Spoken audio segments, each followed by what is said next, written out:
The people who hurt you the most are the ones you're most likely to become. Not because you're weak, not because you didn't try, but because your brain was doing exactly what it was designed to do, and nobody warned you.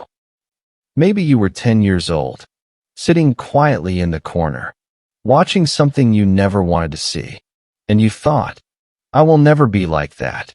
You meant it.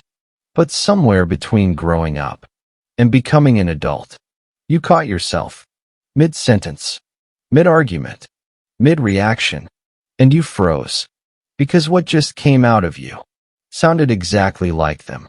Psychologist Albert Bandura made a discovery that changed how we understand behavior. Humans don't just learn from what they're taught. They learn from what they watch. He called it social learning. Think of it like this. Your brain is a camera that never stops recording. And your childhood home was the only movie playing for years. Whatever was on that screen, your brain absorbed as normal. Not because it was right, but because it was all you had. That camera recorded everything. Not just birthdays and holidays, but the arguments behind closed doors, the silence after a bad day, the way love was given or taken away. Your brain filed it all under one folder. This is how life works. And that footage? It's still playing. In your reactions, in your relationships, in the quiet moments you whisper, I sound just like them. Meet Maya. She's 31. She grew up watching her mother give everyone everything. Her time, her energy, her peace. And ask for nothing in return. Maya hated it. She promised she'd be different. Today she can't say no. She smiles through exhaustion. 2 years without a day off. Last week someone told her, you remind me of your mom. Maya didn't argue, because it was true. Then there's Daniel. He's 29. His dad never talked about feelings.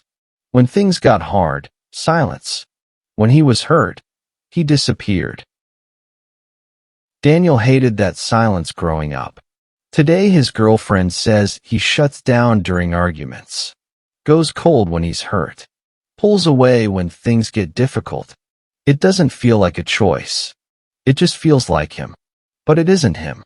It's the only footage his camera ever had. Most people spend their lives trying to outrun who their parents were. But running doesn't delete the footage.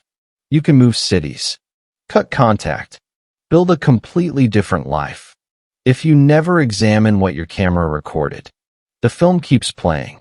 In new relationships, in new jobs, in new versions of the same old story. But here's what nobody tells you. The camera works both ways. What was recorded can be recorded over. Not through shame, not through force, through awareness. The moment you catch yourself and think, I'm doing it again. That pause. That's you picking up the camera. And now, your camera records more than your childhood home. Every perfect couple online. Every grind while they sleep clip.